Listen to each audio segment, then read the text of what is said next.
Welcome, friends. I'm Andrew Lazaga, here to introduce another episode of the DUBCAST with Dubside. And I'm Dubside, and here we are again.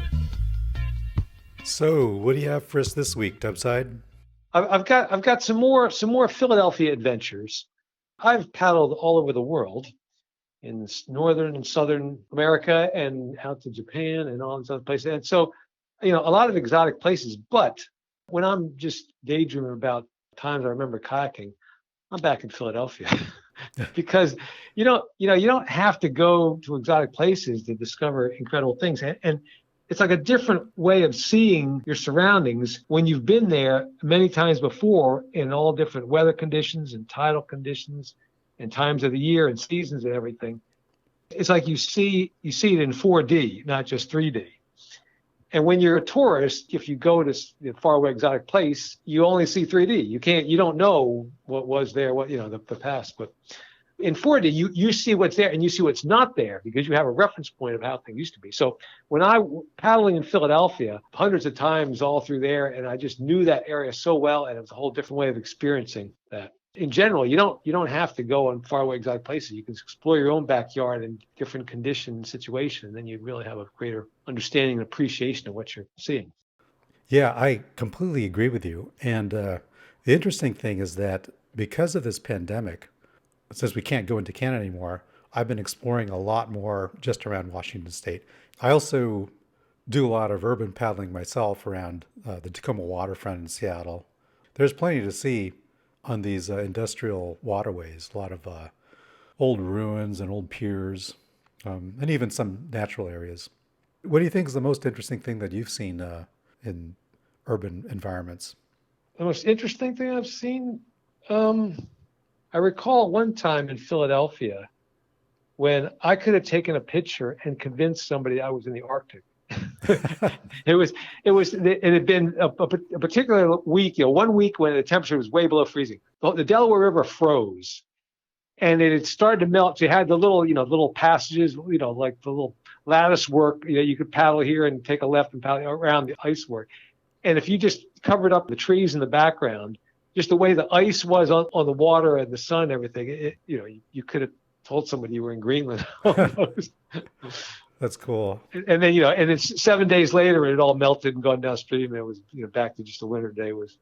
If you're there at those particular times, in those situations, you see amazing things. Well, I'm really interested in listening to this Dubcast, so let's get on with it. All right, here it is.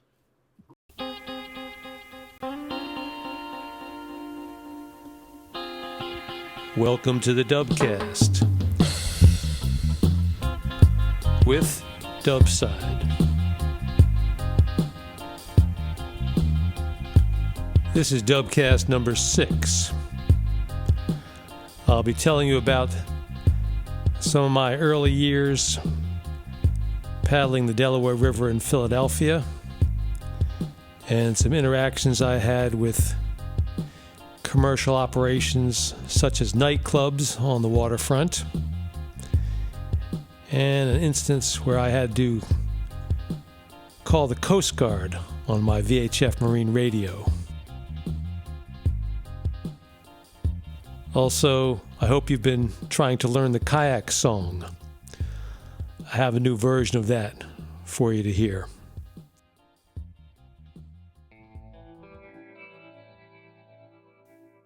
Now, you remember that idea I talked about where the water is your friend? I first got to know my friend paddling the waterways of Philadelphia. The Delaware River runs north to south until it turns in a southwesterly direction. And at that turn, the corner of that turn, that's where Philadelphia sits. And that was a big commercial shipping and loading area for many years, but in more recent times, that activity has diminished. And so there are a lot of abandoned piers.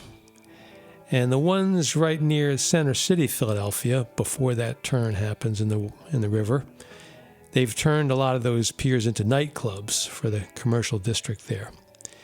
And after the turn in the river, a little farther down, there's a Navy Yard, and then on the other side of that, there's a much smaller river called the Schuylkill River, which feeds into the Delaware.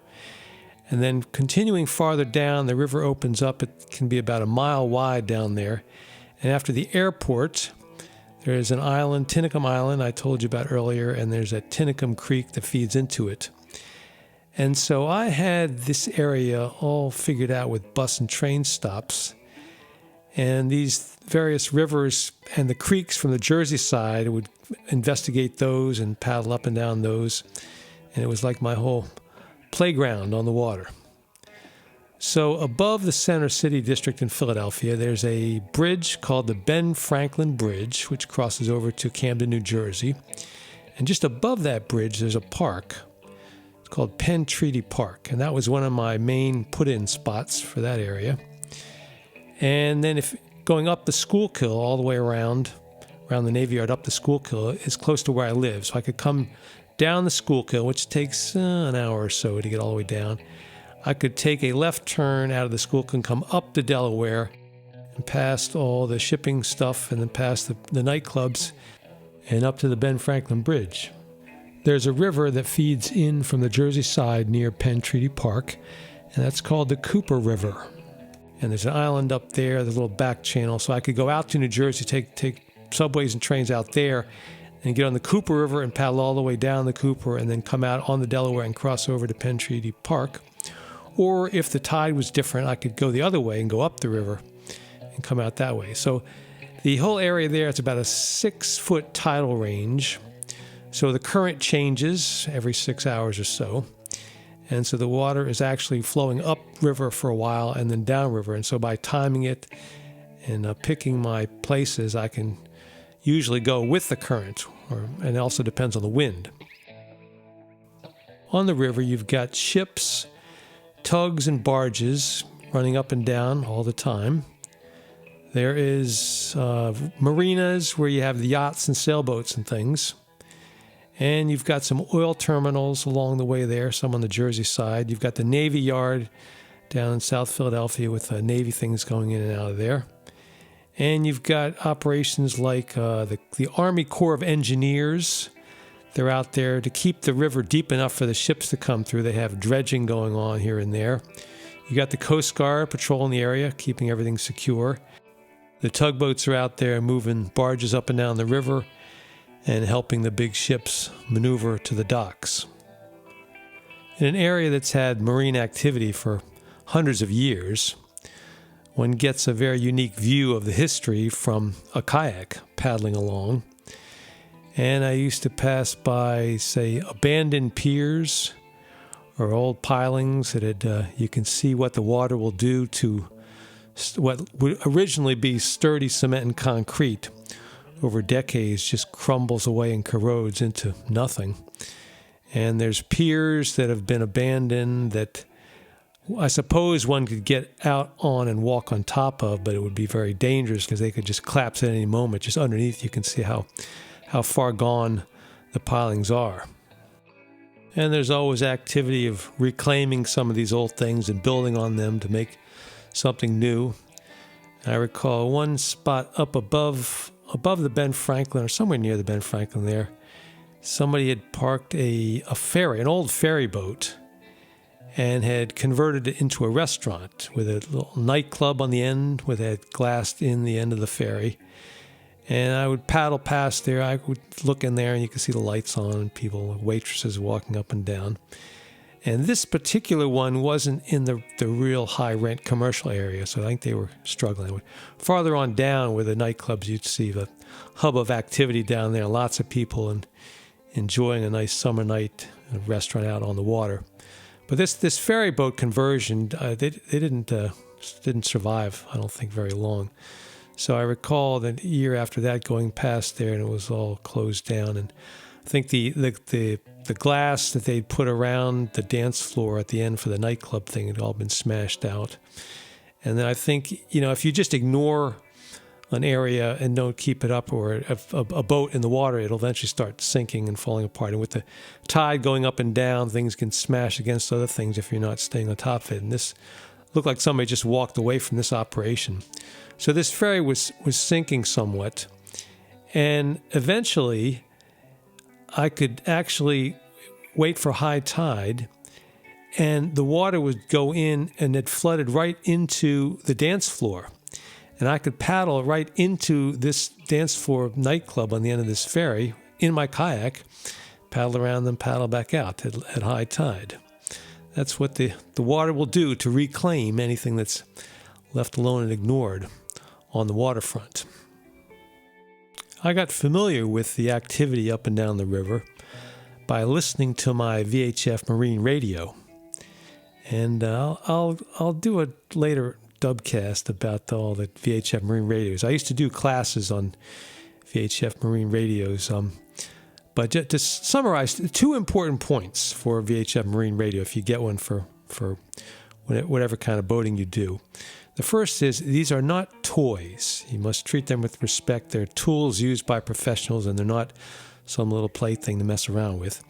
And the second is that all you need to learn all about these, besides the manual that'll give you basic familiarity, but is just listen all the time. Just listen to what's going on, the activity in your area, and you'll get a feel for what happens on the river, and you'll start to understand what some of the terminology that the tug and ship captains, what it means, the things that they're saying. In May of the year 2000, I was listening to the radio, and I listened even at home. I could hear the Coast Guard bulletins and things. And one day, the Coast Guard announced that the river was closed, which I'd never heard that before. That seemed rather extreme.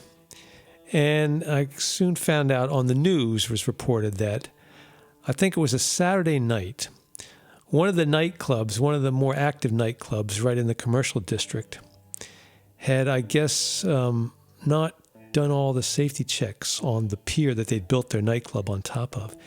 And the entire nightclub collapsed. The pier collapsed under the nightclub, and the whole thing went into the water. And it was, tragically, there was some deaths involved there. I think somebody was having their Sweet 16 party, and there was, so they closed the river because they were searching for bodies and more survivors as well as bodies.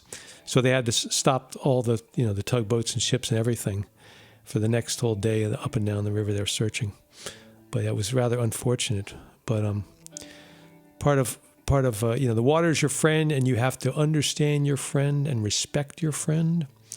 Well, somebody who built that nightclub did not respect and understand my friend, because that's what the water will do to the pilings that hold up a pier over time.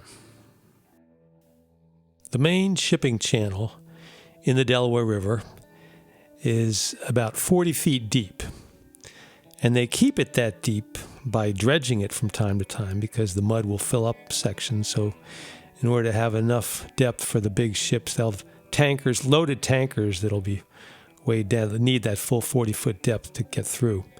So the dredging operations, these are done by the Army Corps of Engineers. And a dredging operation, from the kayaker's perspective, there's an awful lot of clutter on the river when they dredge, because they got this big dredging barge with this cutting head thing that goes down to the bottom and cuts through all the dirt and sediment, and then it sucks it up through they got these big pipes. They're, 3 feet diameter, maybe 5 feet in diameter. And these pipes, they run them on pontoons all the way along the river until then they'll send them down to the bottom of the river, and then it goes along the bottom, and these can run for a mile or two down the river, and then it goes out somewhere else where they dump all the dredgings. And so these pontoons and these big pipeline things all over the river, just there's stuff all over the river until they finish dredging there, then they move it to somewhere else. So you have to endure the big mess and paddle through all that sometimes. I was paddling one of my trips. I'll go down below the airport near Tinicum Island, come out on a creek down there, and then paddle up along the airport. That's, an hour and a half or so, till I get to the Schuylkill River, and then paddle up the Schuylkill River all the way up to where I can walk home from. And so they were dredging on the Schuylkill, which is a smaller river. The big ships don't go up in there, but it still has to be deep enough for the tugboats and things. So I'm coming up at night, and I got my lights on, I got my radio on, I'm hearing what's going on, and I could hear that the occasional bulletins, the dredging operations saying that they were dredging. So I knew they were there. So I'm coming up at night, and I paddle up, and I know that river. I know the bends in the river, and I come up through. And I get to a spot where there's the pipeline on a pontoon that goes further up the river. And that's the spot where it dips down into the water. Then they send it down to the bottom of the river where it goes further. And that was kind of right in the middle of the river. And I knew that it went further up the river, but I didn't know which side of that pipeline that the whole dredging barge and they were doing the work on. And it might be a quarter mile past that where I would get to wherever they were active. So if I took the wrong choice, I'd get a dead end against the shoreline and have to come all the way back and come up again. So this was a good opportunity to use my radio. And this may have been the first time I ever pushed the transmit button. I'd owned that radio for at least 6 months and used it constantly, but then now I knew enough about how things work. So pushed the transmit button. I said, "Is kayak inbound the Schuylkill River approaching the dredging operation, calling the dredge?"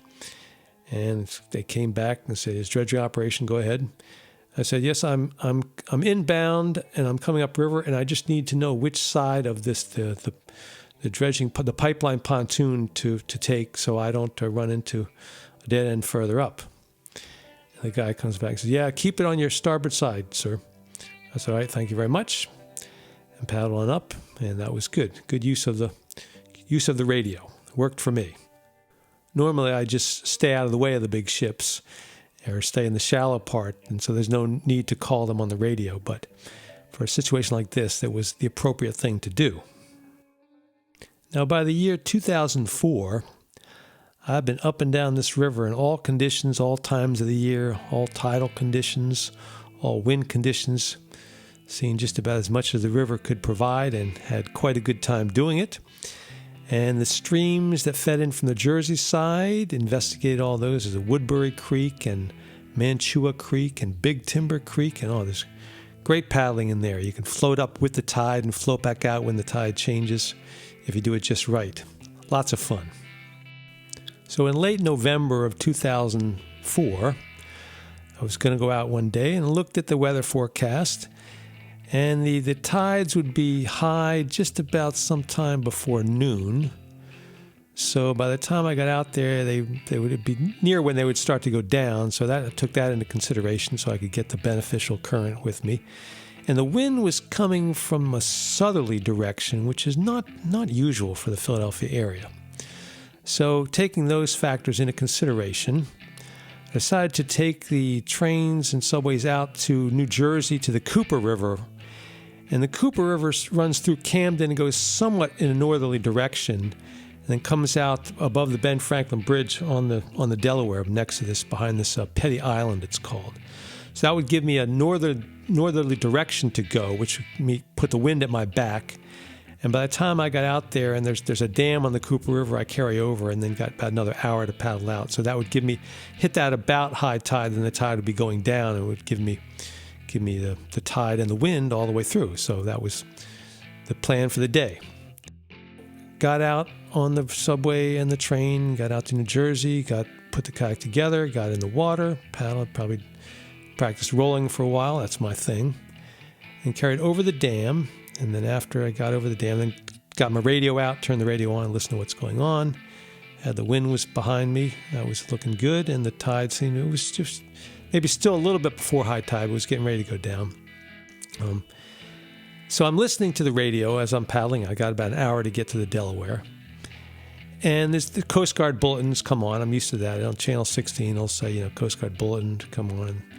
And there's also an auxiliary channel, 22 Alpha, that they'll switch to for the longer broadcast.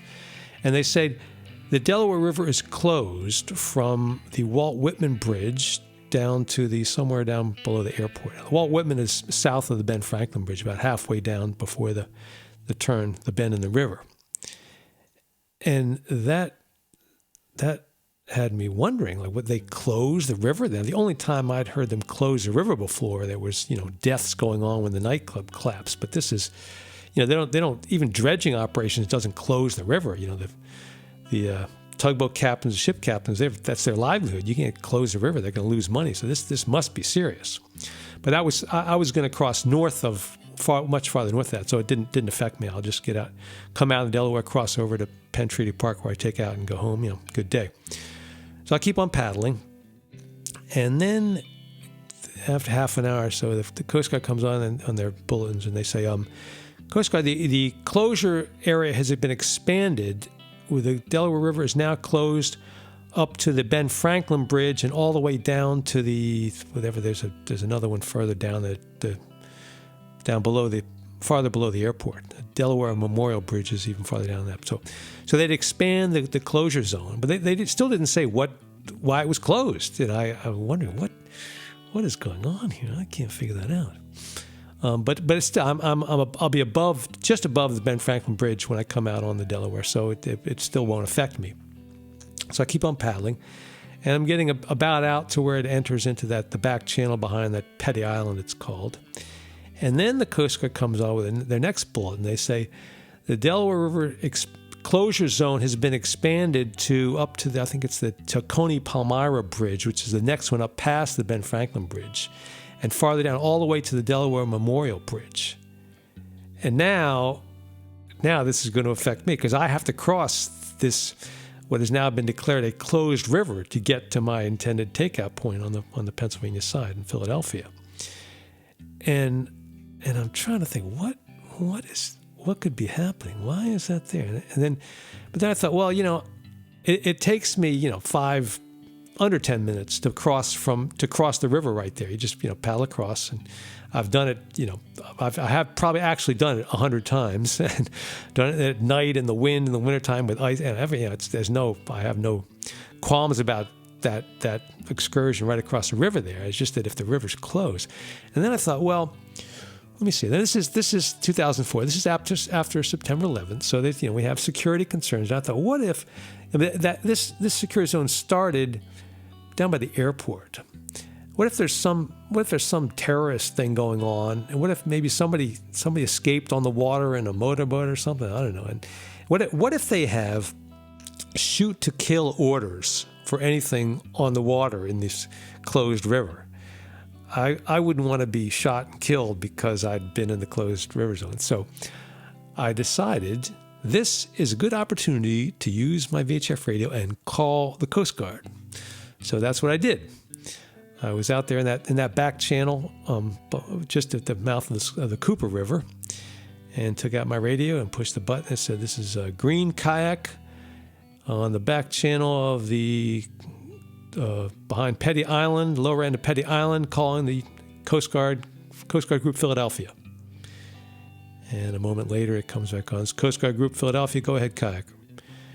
And I said, yes, I'm intending to take out on Penn Treaty Park across on the Pennsylvania side. I just came down the Cooper River.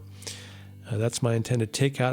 I'm requesting permission to cross the Delaware River here above the Ben Franklin Bridge. And they said, kayaker, stand by. So I waited, and a minute or two went by. It was a bit of a wait. And then it came back on. They said, Coast Guard Group Philadelphia calling the kayaker. And I said, this kayaker, go ahead, Coast Guard. They said, you have permission to cross the Delaware River there at the mouth of the Cooper.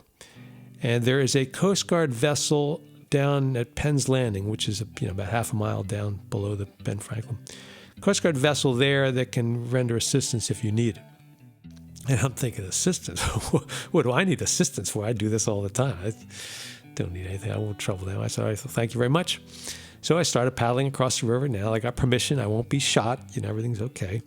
They still didn't say, what was going on. I couldn't figure it out. So I get across the river, and the current is there. It's just been about high tide. The wind was still from the south, but the tide was maybe shifting a bit. I could have gone all the way back up the Cooper River, fighting the wind and the current, but this was what I intended to do. This was the easy way to do it. So I get to the shoreline, and I see there's this mark of black all the way along the shoreline. And I took out my kayak but I got this stuff on my kayak. And as I learned later, what had happened was oil spill.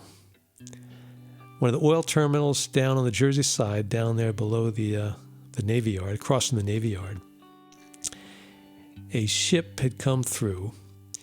And in the final analysis, see, when they do these dredging things, they run these pipelines along the bottom of the river.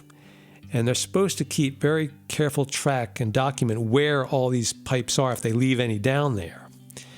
And somebody left, one of the dredging operations, they had one of these U-shaped connections, a big like gooseneck looking thing. I guess this, 5-foot diameter pipeline, left it down at the bottom of a channel somewhere and didn't document it properly. So they lost track that it was there.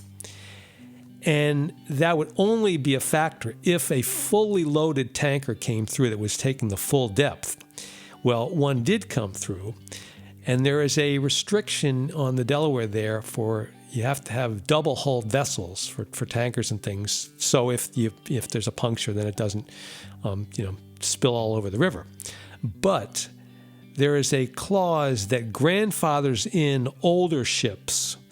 So until they're taken out of service, they can just have a single hull. Well, it was the worst case scenario. One of these single-hull tankers came through at full depth, hit that U-shaped thing, and it took them quite some time to figure out how much they actually spilled. But I think it was something like 100,000 gallons of crude oil, the really toxic stuff, all over the river. And all those cool little streams that I used to explore, the Big Timber Creek and Mantua Creek, and my island, the Tinicum Island I used to camp on all the way down past the airport, obliterated by this toxic crude oil. And at home, it took some time to get this stuff off of my kayak, and that was an incentive for me when about half a year later I got the opportunity to move out to Seattle. I took that opportunity because for that 6 months I only would paddle on the upper parts of the Schuylkill River, much farther up on the Delaware, because this oil spill. Yeah, so it wiped out all the wildlife in that area, got all hurt by that, and it was pretty bad. And I mean, periodically in any areas where you have oil activity, oil terminals and things, every 5 or 10 years, somebody will spill something, and this was actually a particularly bad one. And years later, it recovered somewhat. I did 5 years later, so I was back there, and things more or less back to normal. But that was one of the badder oil spills, and I can't point the finger at people who don't know how to run their terminals properly or anything. I don't have a car, but I've flown in airplanes, and I've gotten rides from other people's and created the demand for these petroleum products, and we are all somewhat responsible for that. So wasn't taking care of my friend, protecting my friend there. Now, I suppose I could have just asked the Coast Guard what was going on, since they hadn't broadcasted directly. And if I'd known that, I would have gone back up the Cooper River, fighting the wind and the current, and taken out back in New Jersey so I wouldn't have to get the toxic stuff on my kayak. And they had expanded. They kept expanding the closure zone because it was that south wind, and the rising tide was blowing the oil up the river. And it was just on that edge, on the Pennsylvania edge, where it just came up to where I was at. Farther down, I'm sure the whole river was covered with this stuff. But the south wind and the rising tide had just brought it up to just the edge of where I was taking out at. Okay, on a more positive note, if I were to say the words Uanga Naminek, I would hope that triggers in your mind the first 2 words of the kayak song. Remember that? Uanga Naminek. Of course, the way it's originally recorded in Greenland, and the way it sounds when they've got the guitar handy and they're sitting around the campfire, shall we say, it's a rather mellow folk song kind of a thing. It's got that gentle quality to it. It doesn't really rock.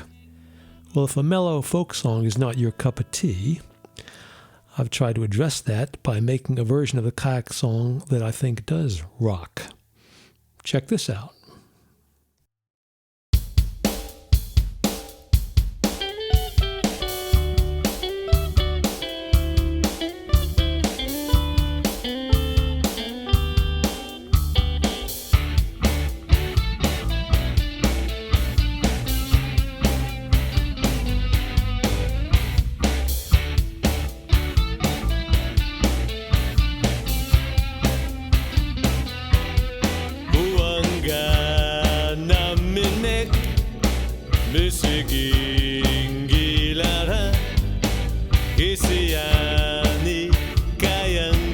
amik O kalucu tila sa langit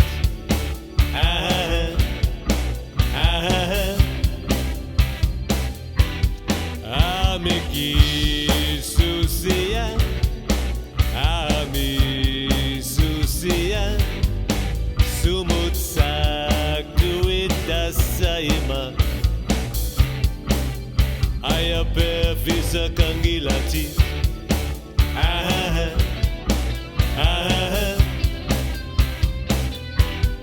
Binguana sutut Isiging gilara Biniakat Bekinge kisut Saku tingguk toku tamagit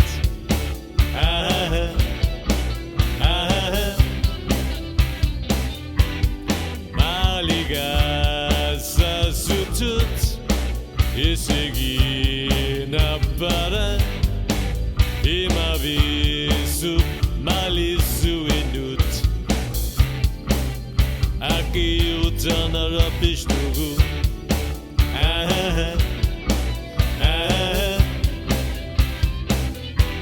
Sapili sangilat Konuli sangilat Apinu tamika kakisu Sungiush dua vitamani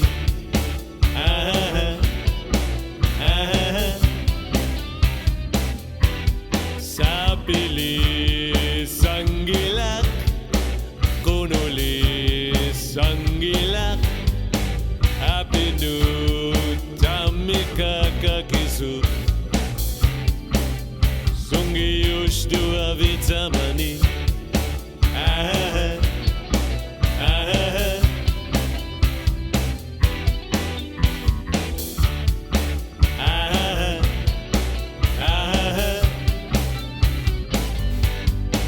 Apinu tamika kakisu Sungiush dua vitamani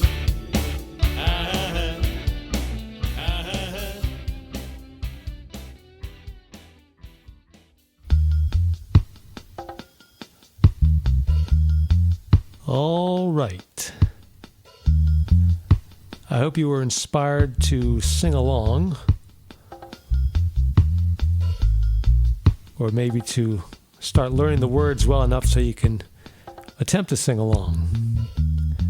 I realize I haven't gotten to the English translation of that song yet, but I'll get to that. Coming up, I'll tell you about when I went to the Greenland competition for the first time. That was 2004, the same year that Sherry Perry went for the first time. That's coming up in episode number 7. Till then, this is Dubside saying, as they say in Greenland, Takus.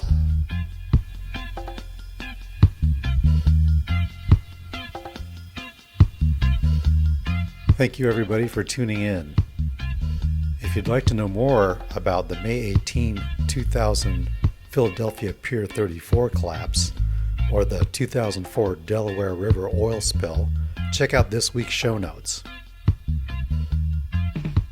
Don't forget to leave a comment, share, or give us a like if you enjoyed this podcast. You can also email us to let us know what you think at dubcastwithdubside@gmail.com. Consider helping support the Dubcast with Dubside through Patreon. You can also donate directly using PayPal to our email address, dubcastwithdubside@gmail.com.